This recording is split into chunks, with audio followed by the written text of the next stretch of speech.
Good evening again, guys. So today, tonight, this evening, tomorrow, pick your time, we're looking at comparing interest rates by converting to effective rates. Okay, so we're looking at Brooke, who would like to borrow $20,000. Guessing it's not for an overseas holiday at the moment, considering the lockdown situation.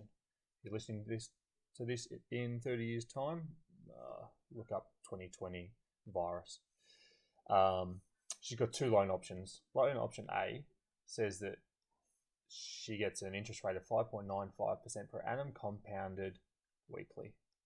Loan option B says she gets 6%, but it's compounded quarterly. All right. Without considering the time frames right now, you look at those two, and on a loan, you go, oh, I'm taking 5.95% per annum because it's a lower rate. What we need to realize is that the weekly and quarterly compounding are going to influence which is a better rate. Okay, so weekly is compounded 52 times a year. For those who are unsure of how many times a year, how many weeks are in a year, so 52 weeks. And quarters in a year, hopefully that's self-explanatory, we have 4. All right, now for this, we're using the effective interest rate equation.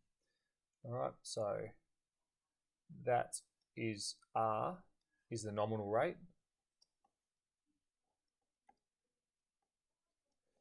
and N is how many times the rate is applied. So number of periods per year applied, periods.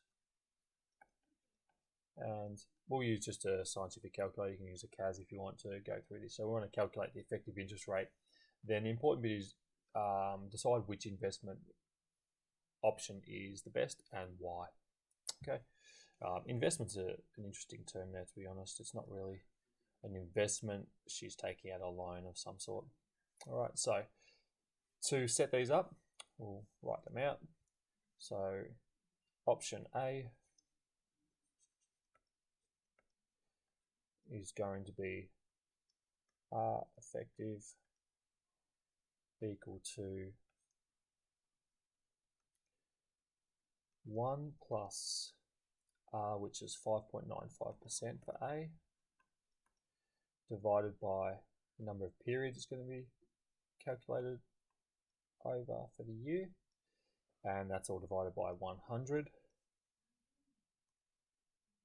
to the power of n again, which is 52. Take 1 multiplied by 100. Okay, so we punch that big ugly thing into our calculator. Come over here, couple of brackets, 1 plus 5.95 over 52. That's all divided by 100. And close one set of brackets there, to the power of 52. And take 1 bracket, times that by 100. And we get 6.12. We're going to go to 2 decimal places for this. So get R effective is equal to 6.13, because our 6 is going to round the 2 up to a 3. So an effective rate of 6.13%. So you can see that even though she was quoted 5.95 for this one, the effective rate, because of the compounding periods, 52, the effective rate is she may as well be paying 6.13%. Now, option B is R effective equal to, couple of brackets, 1 plus 6 over 4, it's applied 4 times a year, divided by 100, close brackets, to the power of 4, take 1, and that's all multiplied by 100. Okay. Now, come over here and punch that into our calculator. 1 plus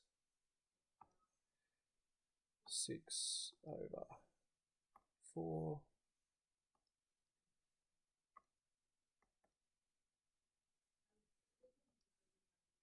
close one set of brackets, put that to the power of 4, number of periods, subtract 1, close brackets, multiply that by 100, and come out with an answer.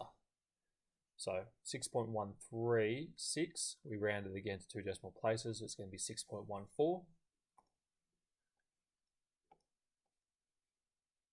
So I'll get rid of that.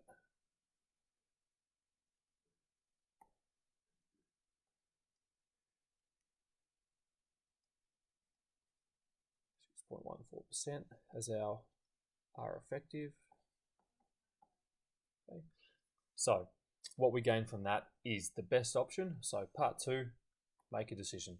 Which is the best option? It's a loan, so effectively the best option is going to be option A. Okay. So the best option for a loan is option A, because the effective interest rate is 6.13%, a lower amount. When you're paying back money or you're being charged interest, you want the lowest amount possible. Okay, so because she's borrowing money, Brooke should take option A as the preferred amount. Okay, hope that helps, gang, and we'll see you next time. Click subscribe, give a thumbs up, throw a comment in if you'd like to. Cheers, gang.